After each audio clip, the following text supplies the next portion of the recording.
अध्याय 117। ऊंचा पर्वत। शीर्ष पर कौन है? लानत है। ओलिवर ने शाप दिया और उसकी आंखें लगभग बाहर निकल आईं। ऐसा लग रहा था कि बुजुर्ग ने जानबूझकर यह जानकारी उससे छिपाई है।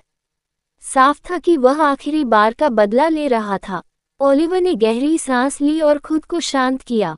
उसके सीने में शत्रुता उमड़ रही थी। वह वास्तव में इस समय इस बुरे कमीने को हराना चाहता था, लेकिन दूसरे पक्ष की बढ़ती नाराजगी को देखते हुए उन्होंने ऐसा न करने का फैसला किया। मेरे अंदर कुछ जंक फूड जमा है, इसलिए कुछ दिनों तक कोई समस्या नहीं होनी चाहिए। ऐसा नहीं है कि नए शिक्षक हमें खाना नहीं देंगे। जहाँ तक कपड़ों की बात है, मैं उनके कुछ सेट हर समय अपने पास तैयार रखता हूँ। जहाँ तक अमृत की बात है, सौभाग्य से मैंने हाल ही में कबीले के पैसे का उपयोग करके एक स्टॉक खरीदा था, इसलिए ये जल्द ही खत्म नहीं होने वाला है। मेरे पास हथियारों का जत्था भी है। ओलिवर ने अपना माथा रगड़ते हुए राहत की सांस ली। बाहरी दृष्टिकोण से देखने पर मैं पूरी तरह से सुसज्जित हूँ और जंगल में जीवित रहने के लिए तैयार हूँ, और यह जंगल भी नहीं है, इसलिए मुझे ज्यादा कष्ट नहीं उठाना चाहिए। ये बस कहने लायक एक आश्चर्यजनक तत्व था। वह शांत हो गए और जल्दी से फिर से अपने किरदार में आ गए। एक बूढ़े बूढ़े कमीने की गंदी चालों के कारण उसे अभी अभी हटा दिया गया था, लेकिन माइंडस्पेस की बदौलत वह अभी भी अच्छा था। वह मदद नहीं कर सका, लेकिन उसे प्राप्त मानसिक स्थान के लिए आभारी होना पड़ा। वह इस तरह की अप्रत्याशित घटनाओं के लिए हमेशा तैयार रह सकता है। आखिरकार उसकी स्टोरेज रिंग लगभग खाली थी, क्योंकि उसने स्टोरेज रिंग के बजाय माइंडस्पेस में सामान जमा करने की आदत विकसित कर ली थी। फिर भी उसने बाद में निश्चित रूप से इस बुजुर्ग से बदला लेने के लिए खुद को एक त्वरित नोट बना लिया। बुजुर्गों ने एक पल के लिए झगड़ते हुए अपने ज्ञान और प्रगति से संबंधित कुछ अंतर्दृष्टियों का आदान प्रदान किया। जैसे ही बच्चे अपने बड़ों के काम निपटाने का बेसब्री से इंतजार कर रहे थे, तभी विशाल हॉल में एक आवाज ने उनकी बातचीत को बीच में रोक दिया। नमस्ते, क्या आप सभी इकट्ठे हो गए हैं? बुजुर्गों ने रुककर आवाज के मालिक की ओर देखा। वह कुबड़ी पीठ और छोटे कद वाला एक बूढ़ा आदमी था। उसके चेहरे पर गंभीर झुर्रियां पड़ गई थीं और वह चलते समय खुद को सहारा देने के लिए छड़ी का इस्तेमाल कर रहा था। ये सभी हैं, एक बुजुर्ग ने बच्चों की ओर इशारा किया। झुके हुए बूढ़े व्यक्ति ने उनकी ओर देखा और अपना परिचय देते हुए कुटिल मुस्कान बिखेरी। आपका स्वागत है बच्चों। आप सभी मुझे सिगफोर कह सकते हैं, और जब तक आप यहाँ रहेंगे मैं आपकी ज़रूरतों का ध्यान रखूंगा। बोलते समय उनका स्वर कर्कश था, मानो उन्होंने दशकों से अपना गला साफ नहीं किया हो। ओलिवर के कानों में यह विशेष रूप से चिड़चिड़ाहट महसूस हुई। उसकी समझ बहुत अच्छी थी, इसलिए आवाज़ काफ़ी स्पष्ट और तेज थी। उसने अनजाने में अपनी मुट्ठियां भींच लीं।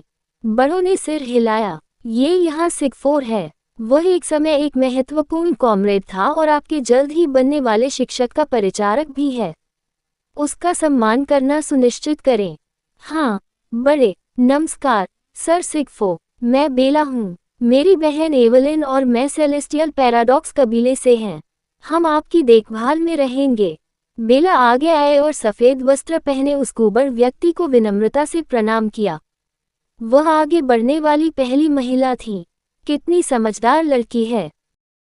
बूढ़ा आदमी उसके सिर पर हाथ फेरते हुए खूब हंसा। जल्द ही अन्य लोगों ने भी उसका अनुसरण करना शुरू कर दिया।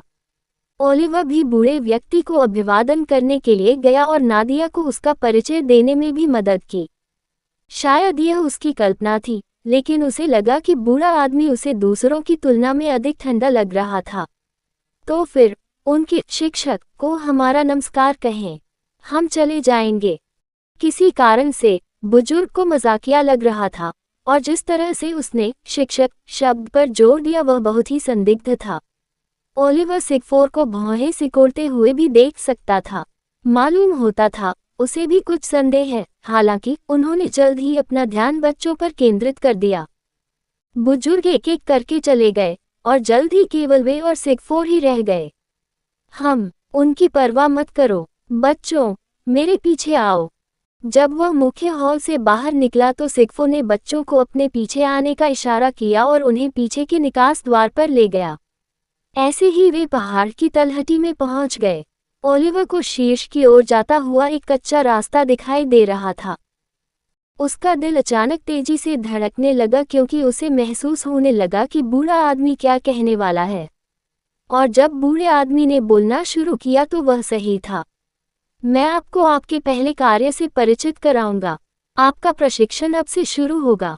इस स्थान पर बिताया गया हर पल आपके प्रशिक्षण के रूप में गिना जाएगा। पहले कार्य के लिए आप सभी को इस पहाड़ पर चढ़ना होगा और शीर्ष पर पहुंचना होगा। वहीं पर तुम मेरे गुरु और अपने गुरु से मिलोगे। क्या? अल्फांसो की आंखें बाहर निकल आईं जब उसने पहले एक कुबड़ वाले बूढ़े आदमी को और फिर ऊंचे पहाड़ को देखा। भयानक ऊंचे पहाड़ को देखकर उसका शरीर कांपने से खुद को रोक नहीं सका। उसने कैसे उम्मीद की कि उनके जैसे बच्चे भी इस चीज पर चढ़ सकेंगे। कोहरे से ढके पहाड़ की चोटी को देखते हुए ओलिवर का चेहरा भी काला पड़ गया। वह ये नहीं बता सका कि वास्तव में ये कितना लंबा था। क्या उन्हें सचमुच इस पर चढ़ना था? वह मजबूत था और उसमें पर्याप्त सहन शक्ति थी, लेकिन फिर भी वह उसे पहाड़ पर चढ़ने का आत्मविश्वास देने के लिए पर्याप्त नहीं था। जब उसने पहाड़ की चोटी पर कोहरे के बादलों को देखा तो उसकी आंखें एक पल के लिए नीलम की चमक में चमक उठीं। वह मोटे तौर पर पहाड़ की चोटी को देख सकता था और ऊंचाई की गणना कर सकता था। ये लगभग 10,000 फीट, लगभग 3,000 मीटर ऊंचा था, जो किसी भी औसत पर्वत जितना ऊंचा था। अधिक यथार्थवादी माप देने के लिए ये स्पेगेटी के एक धागे से लगभग 2 मिलियन गुना चौड़ा था। ओलिवर ने सोचा कि उन्हें आधी दूरी पूरी करने में कितना समय लगेगा। ओलिवर ने गहरी सांस ली, पहाड़ की ऊंचाई के कारण नहीं, बल्कि इसलिए कि कॉस्मिक शून्य टकटकी से वो पहाड़ के शीर्ष पर बिल्कुल किनारे पर खड़ी एक आकृति को देख पा रहा था। और वह आकृति वर्तमान में सीधे उन्हें घूर रही थी। धुंधली विशेषताओं के कारण वह उनका चेहरा स्पष्ट रूप से नहीं देख पा रहा था, लेकिन आकृति पर लंबे बाल थे, इसलिए उसने मान लिया कि यह एक महिला थी। वह आकृति वहां क्या कर रही थी और वह कौन था? कहानी खत्म। अलविदा।